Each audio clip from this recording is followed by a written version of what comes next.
berbicara masalah kesenian tradisional khas Kabupaten Purworejo yaitu Ndolala, maka akan dimulai dari asal usulnya. Asal usul Ndolala ini sebetulnya ada embrionya. Embrionya itu kesenian yang ada di suatu desa. Di sana ada kelompok kesenian yang diikuti oleh para pemuda, dan kebetulan di sana ada pondok, sehingga mereka ketika beristirahat mereka tetabuhan dan juga melantunkan beberapa tembang. Desa itu adalah desa Trirejo, wilayah pedukuhannya Sejiwan, Kecamatan Loano. Di sana ada tokoh bernama Duliat, Rono Dimejo, dan Rejo Taruno. Nah, dimulai dari desa Sejiwan tersebut, ketiga orang itu memunculkan suatu kesenian yang lain daripada yang lain, namun berawal dari apa yang mereka miliki ketika mereka secara bersama-sama tetabuhan bersama dengan kelompok mereka. Nah, dari kesenian yang ada di sana, si mbah-mbah tadi ketika masih muda itu memang sering mencari rumput di tangsi-tangsi, karena di Kabupaten Purworejo itu ada tangsi-tangsi Belanda, atau kalau dulu itu orang mengatakan ada asrama kenil di sana. Nah, dari dia sambil mencari rumput untuk ternaknya, dia melihat para serdadu kenil itu tadi yang sedang beristirahat sambil tetabuhan dan juga menari-nari. Nah, apa yang dia lihat itu menjadi inspirasi oleh orang-orang atau mbah-mbah tadi ketika masih remaja. Seperti saya sebutkan tadi, ada Mbah Duliat, Mbah Rono Dimejo, dan Rejo Taruno. Nah, di tahun 1915 muncullah apa yang sekarang dikatakan kesenian Ndolala. Nah, di sanalah munculnya. Ada unsur tarinya, ada unsur musiknya, dan cara menyajikannya secara berkelompok. Unsur yang ada di dalamnya itu memang ada unsur siar ya, siar agama, karena memang tumbuhnya di daerah di mana di situ ada pondok pesantren, sehingga awalnya adalah di situ yang bernafaskan Islam. Nah, dari fungsi kesenian itu sebagai siar, selain juga ada hiburannya yang mungkin kadarnya lebih tipis, berkembang karena banyak disukai orang, sehingga mungkin dari apa yang dilihat oleh seniman-seniman yang ada di desa tersebut, kemudian menjadi inspirasi untuk berkreasi di dalam kelompok itu. Nah, akhirnya ada pengembangan-pengembangan dari apa yang ada. Semula tidak ada gerak tarinya, menjadi ada gerak tarinya. Kemudian tariannya mungkin hanya semacam silat, kemudian hanya sederhana, kemudian karena ada inspirasi dari luar, dari tadi melihat para serdadu yang sedang bersukaria menari-nari sambil tetabuhan. Nah, itu menjadi kekayaan untuk mereka. Akhirnya diramu, dikreasi, menarik. Ada unsur dansanya, ada unsur tari-tari Jawanya, ada yang karena rangsangan dari tetabuhan itu sendiri sehingga memunculkan gerakan-gerakan yang spontan dan indah dan pas. Nah, itu digunakan. Contoh dari dung dung dung, dung dung dung, akhirnya dung dung dung. Nah, manggut-manggut ya. Kemudian dari kemprang dung dung dung dung dung dung. Jadi girik, ada kendang. Nah, Musik yang ada di dalamnya itu antara lain ada beduk, ada kemprang, ada kendang, dan dominasi dari musik atau iringannya adalah vokal atau tembangnya yang berisi pantun-pantun. Nah, isi dari pantun-pantun itu bisa pantun-pantun yang berisikan nasihat, keagamaan, juga pantun jenaka, percintaan, ya.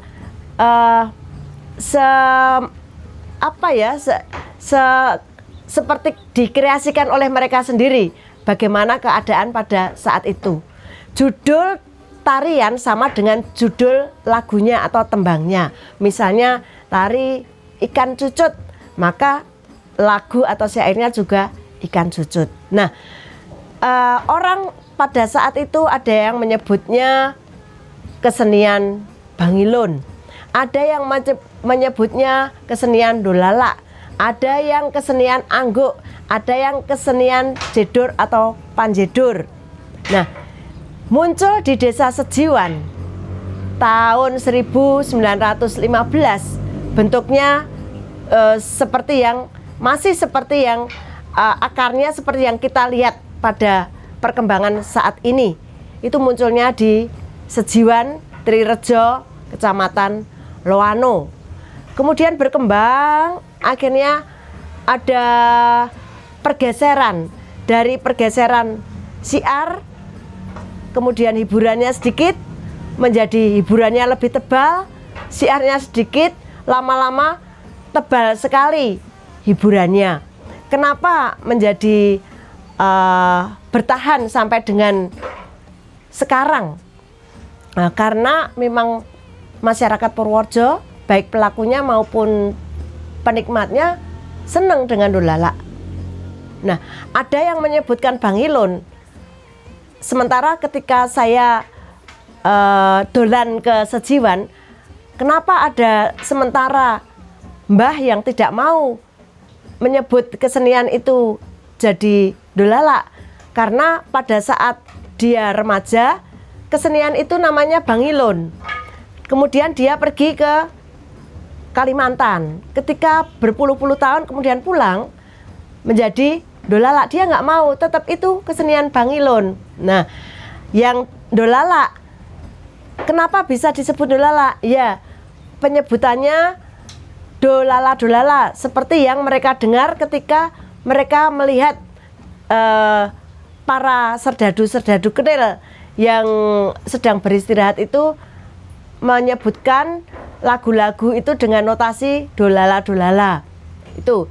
Sementara apa yang disampaikan oleh Mbah, kenapa disebut Dolala? Karena menirukan notasi Dolala, Dolala, Dolala. Jadi Dolala. Dolala adalah dari kata Dolala atau notasi Dolala menjadi Dolala, di mana atribut-atribut yang dipakai itu menyerupai serdadu saat itu, kenil.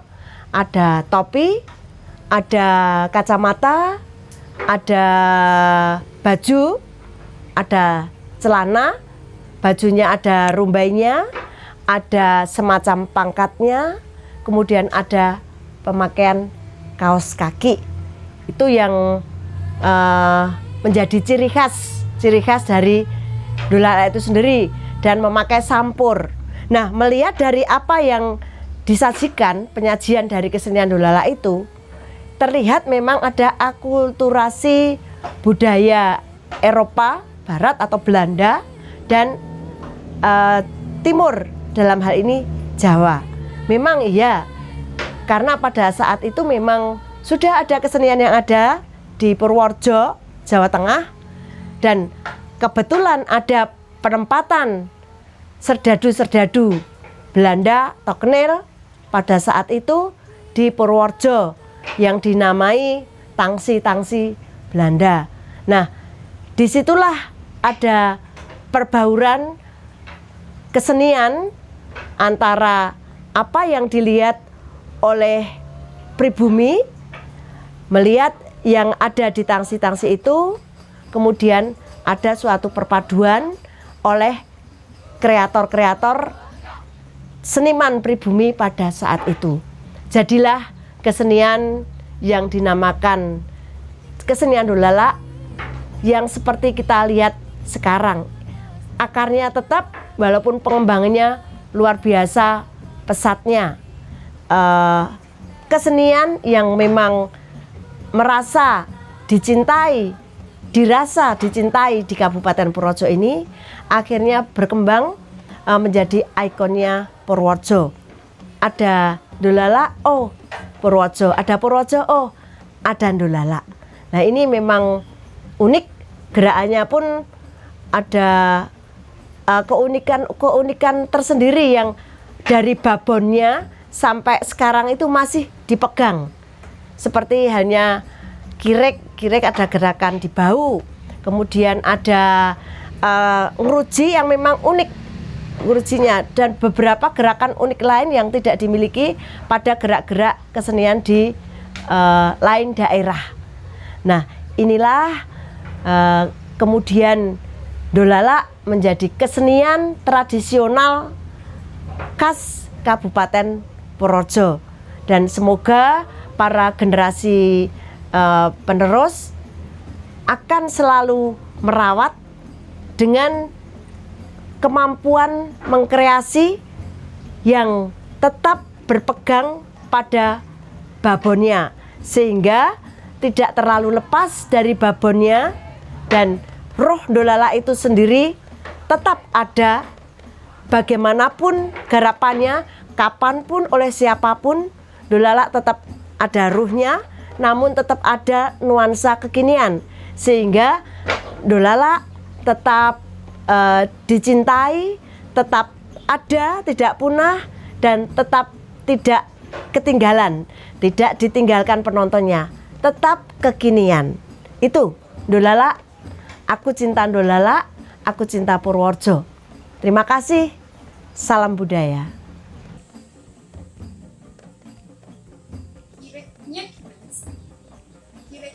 Dan seperti itu. Pertama kita tahan nafas, terus dikembiskan, tahan nafas, tangan, kemudian kita coba gerak. Nah, tahan nafas.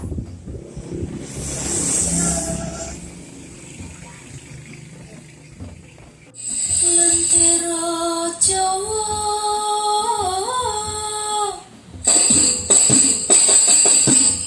lampu duduk di atas meja.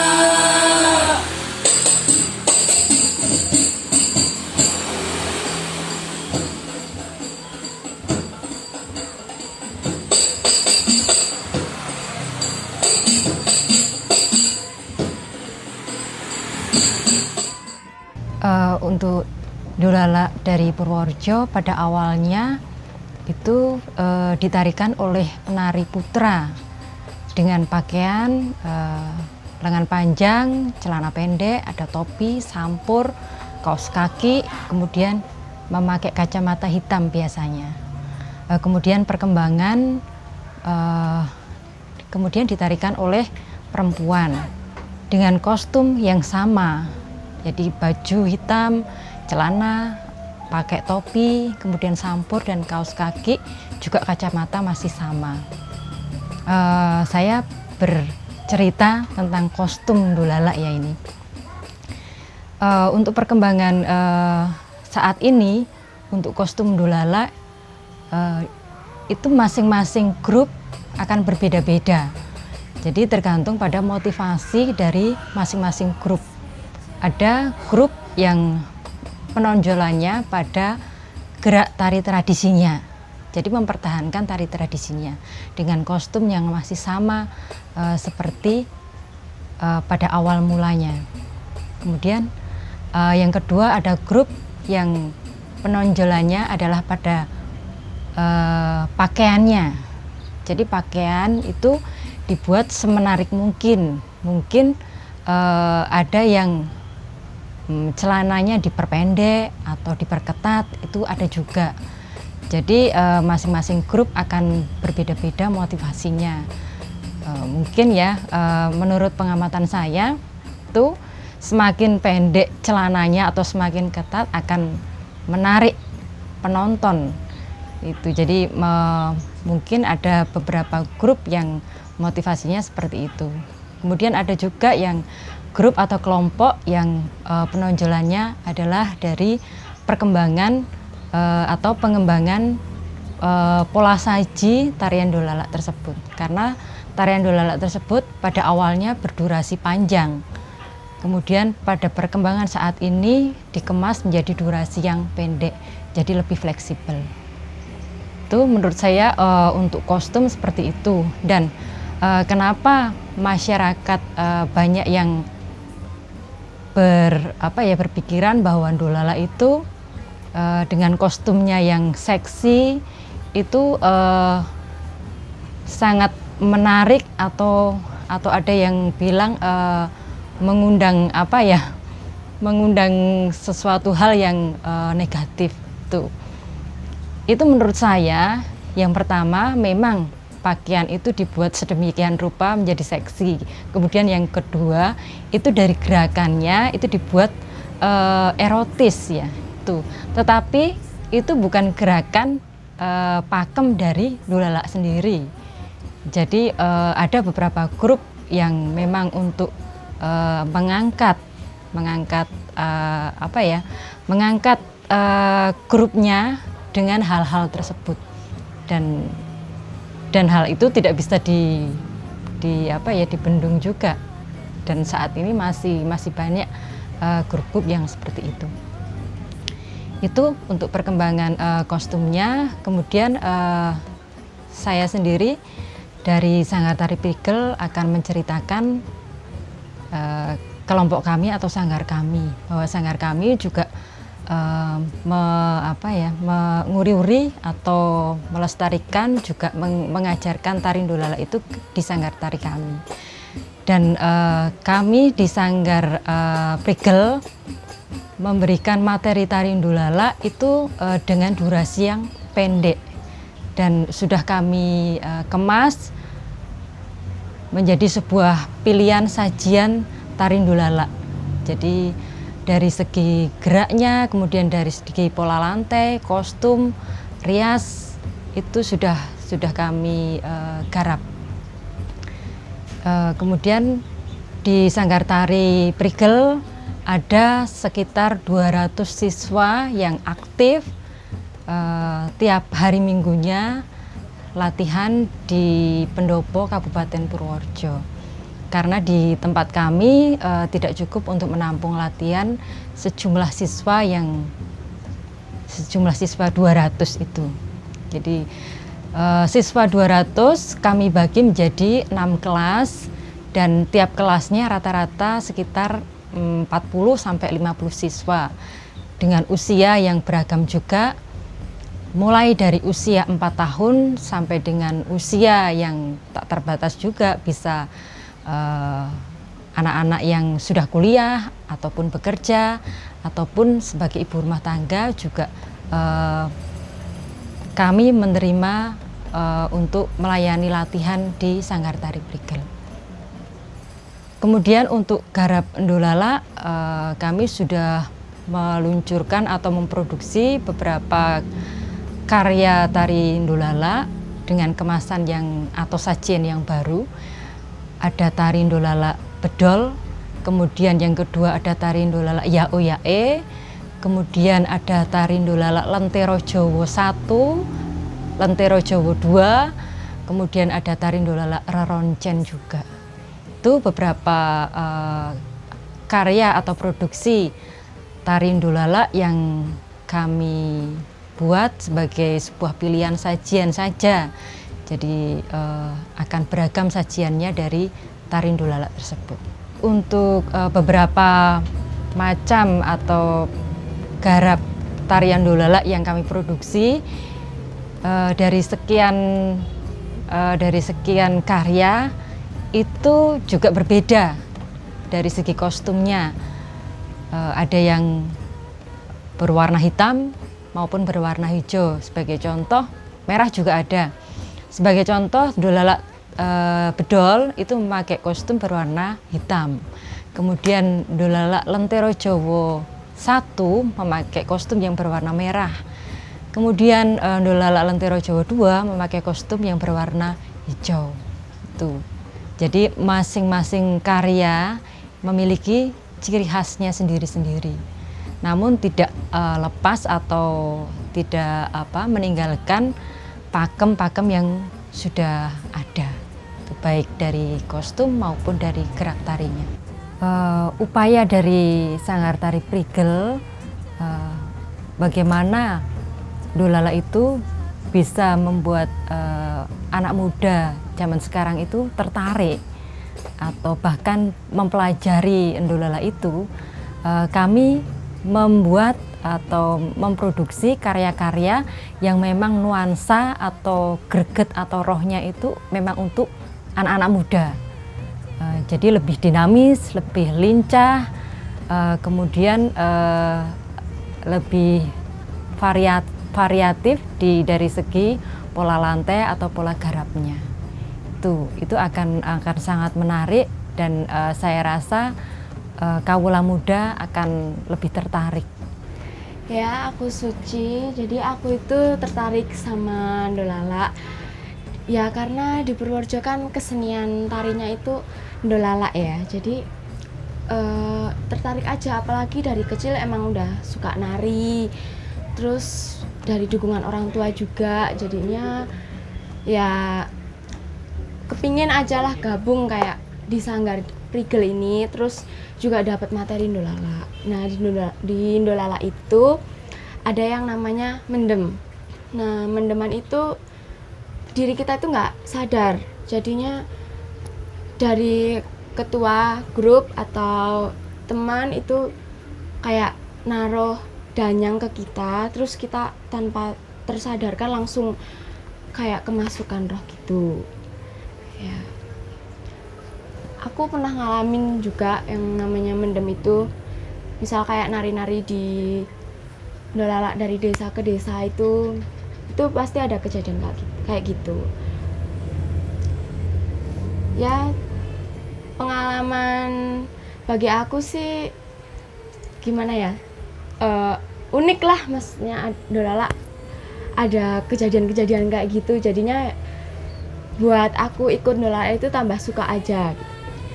Buat aku harapan untuk kedepannya jadi para penari Ndolala ya tetap melestarikan kebudayaan Ndolala yang dari dulu, dan itu tambah dilestarikan sekarang ya dengan mendaknya, kiriknya, ngetol itu lebih tambah dimaksimalkan lagi buat penerus calon Ndolala yang akan datang. Ya, makasih.